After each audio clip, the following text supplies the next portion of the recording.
the second half of this race is going. Just to repeat the splits that we picked up from the opening half, well, they were well ahead of world record schedule. So as things stand, the latest pacing we have is that they're still on course for a world record, although that gap is narrowing. At the 2016 London Marathon, I think one thing for certain is we are going to see a course record. The question is, will it also be a world record?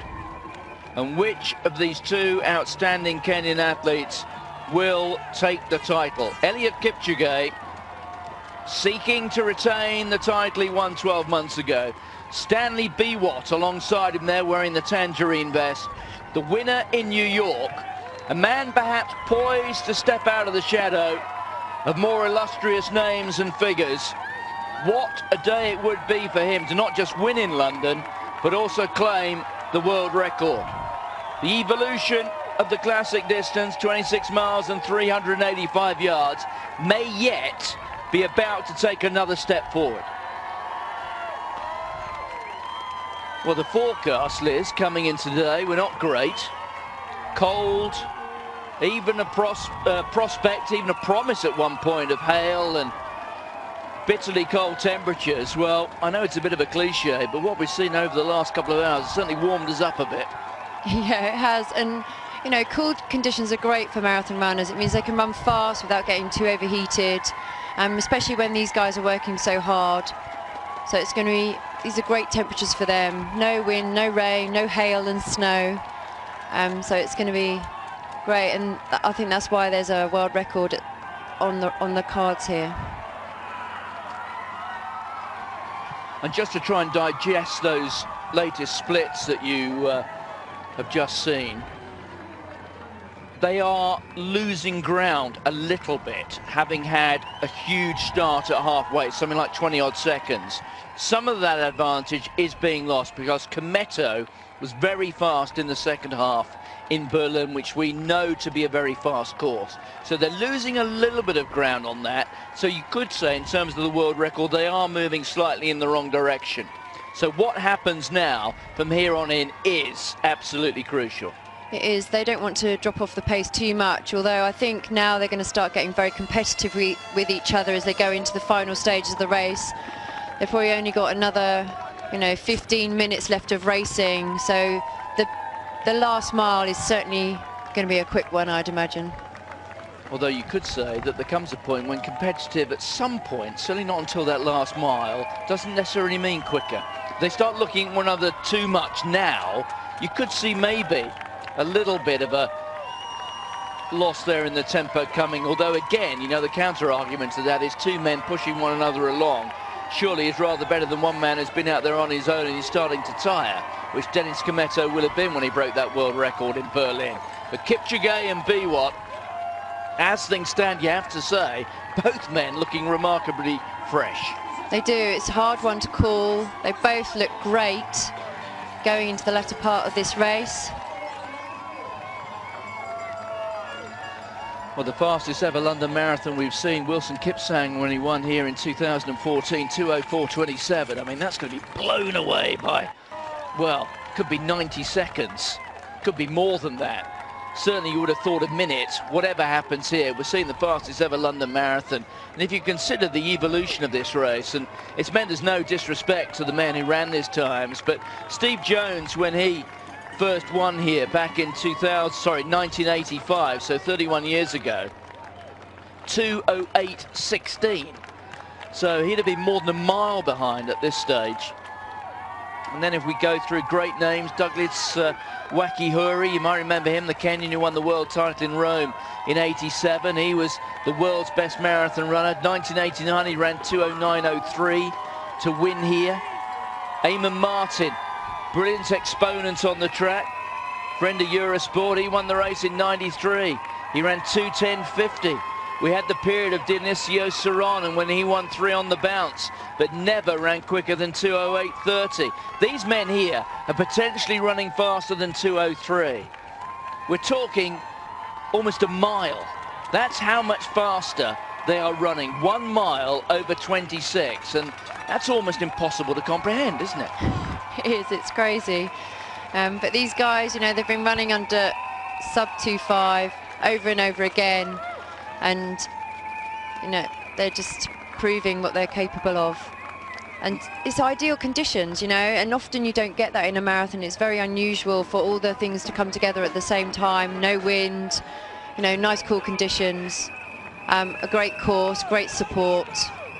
If you're going to run a world record, today's a great day for it.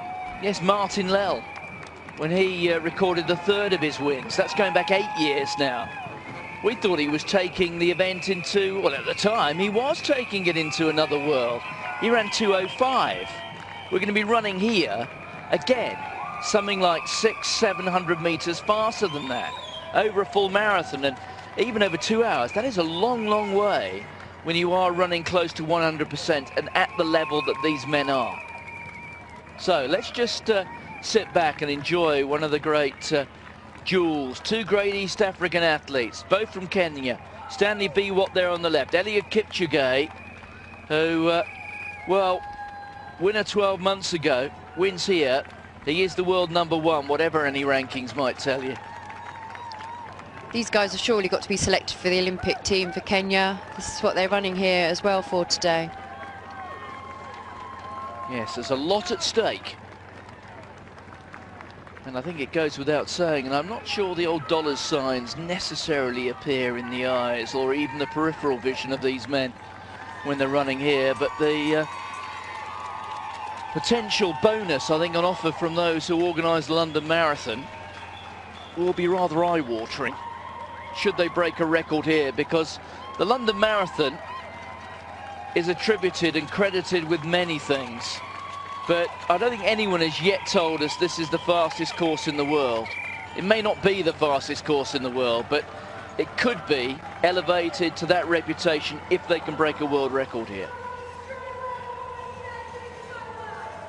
So Eliud Kipchopge, Stanley Biwott, into the long tunnel. They're into the city of London here. And this is where almost the lights go out, the sound goes. It must be quite eerie. It's all rather odd for these world-class men. They'll hear their own foot strikes.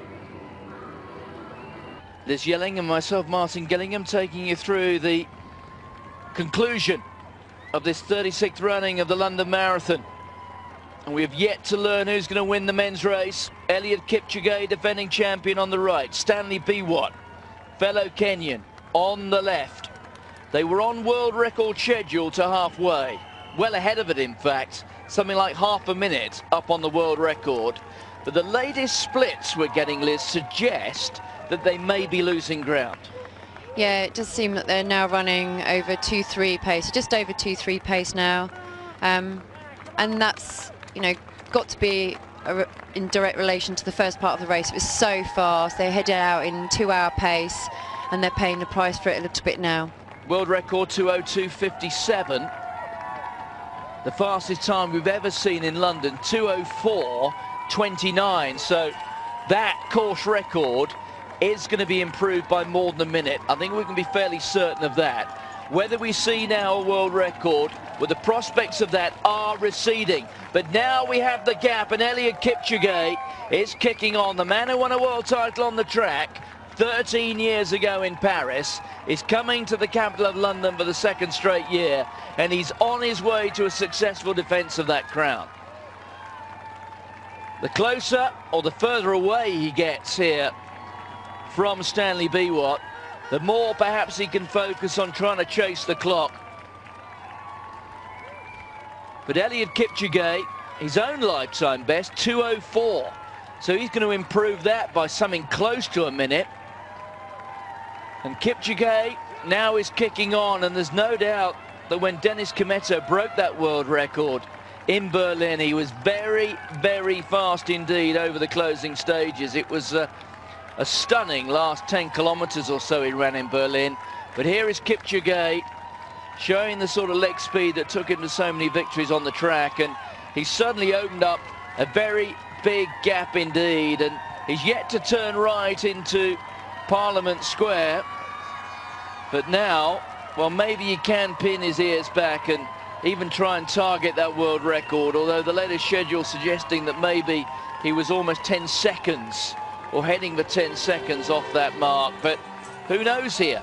Still could be very tight.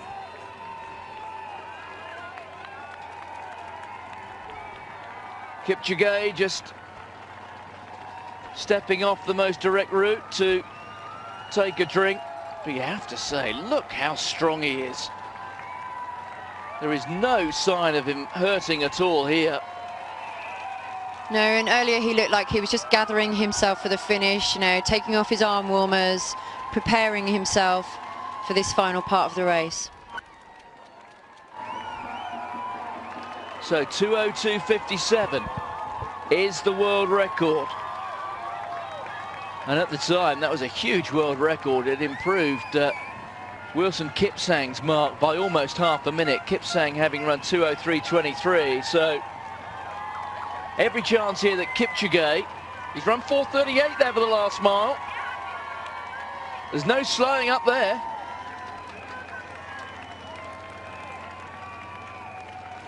That right-hand turn will come very, very soon indeed.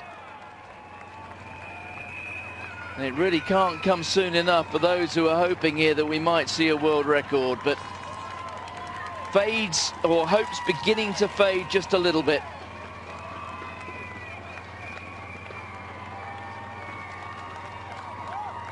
The National Theatre in the background there to the left, front of the eye. Oh, County Hall.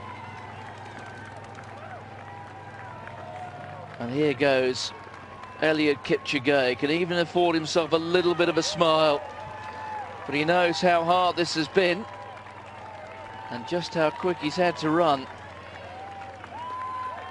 It is certainly going to be one of the fastest marathons we've ever seen. May not be a world record, but he very swiftly opened up a 10-second gap, didn't he, on Stanley Biwott? He did. It was like he just decided that was the moment he was going to go. It looked like he had it all planned. And he's executing his race plan. So, 1:12 as he runs past Big Ben. Oh, he looks great. Just a minute short of the 2-hour mark. Can he somehow scuttle the length of Birdcage Walk and then 200 or 300 metres back down the mile and do it all inside 3 minutes? I wonder if anyone's telling him if he's on course for the world record. Well, he's certainly getting plenty of encouragement. I'm not sure quite how articulate it is in terms of directing him in terms of times and what he needs to do to get down to the bottom end of Birdcage Walk, but there you can hear the chimes of Big Ben. High noon in the capital.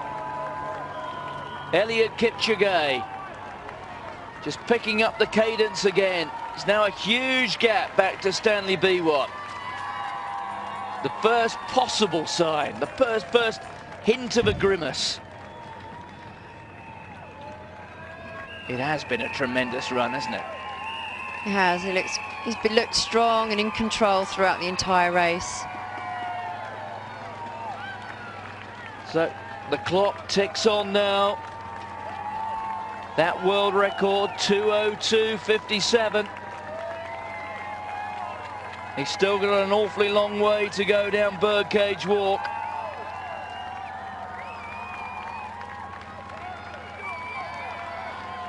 Just weaving a little bit on the road here.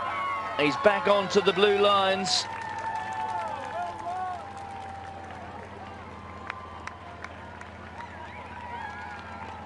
Well, it's going to be the fastest ever London Marathon, that is for sure. 2:04.29. Wilson Kipsang. That from 2 years ago. Marathon running certainly has a new king here. For those who maybe thought that he wasn't quite the preeminent marathon runner in the world coming here, well, there can be in no doubt now. Well, here he is, 600 meters to go. Well, he's got to run almost the sort of cadence that he used to run the 5,000 meter race in. He's got to try and run 60-second lap pace. And that, even for this great man, I fear will be a little too much. It's almost certainly going to be just outside 2:03, isn't it? It is, and that's a big shame, because it would be wonderful to see him running the world record here on at London, and for London to hold the world record. But it's still a great race, nevertheless.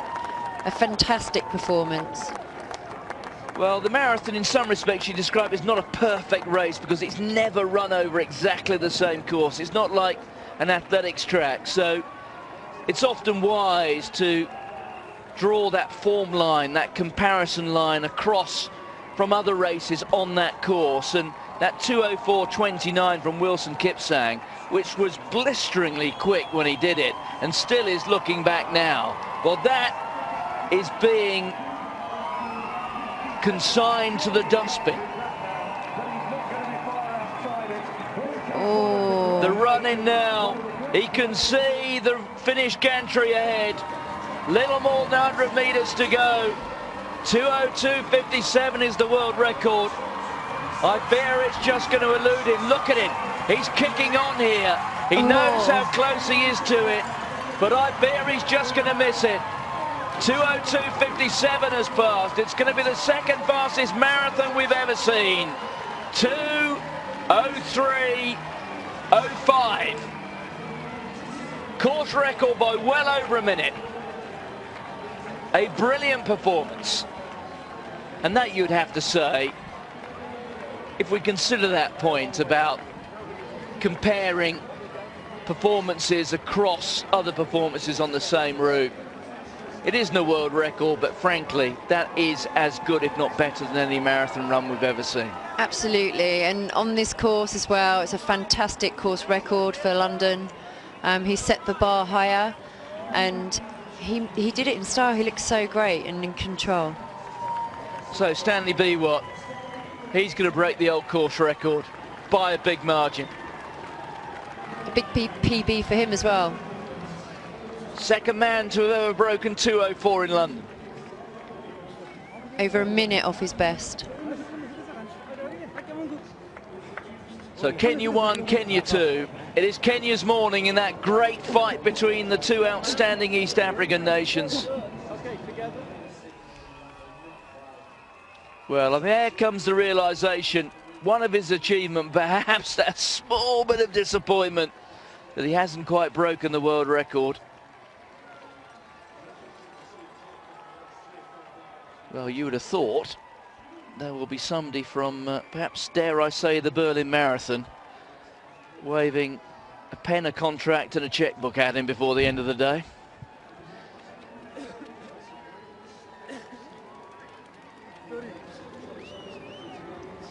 Yes, Eliud Kipchopge.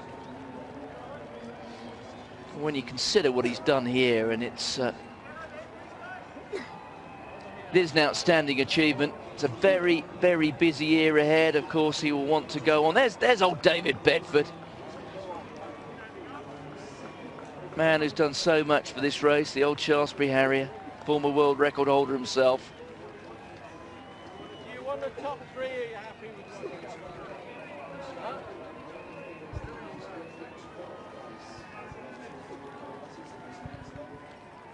So in the latest episode of the Great East African Rivalry, well and truly Kenya's day. Kenenisa Bekele. An outstanding performance from him, and in the end, I suppose, those injury concerns did ultimately find him out. But it hasn't been a bad run, has it? No, it's not a bad run at all. Third place at the London Marathon when you're unfit, that's not too bad. Yes, I placed that word unfit inside two pairs, or a pair of very sizable inverted commas. Yes. A relative term.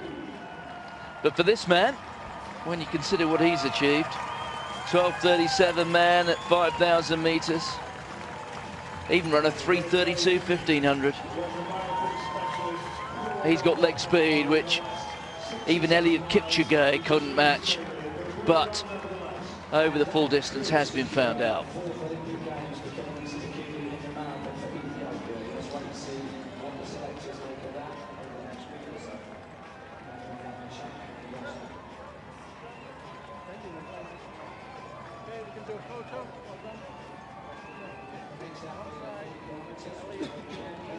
Yes, Kipchopge, one of the fiercest competitors you'll ever find on a track.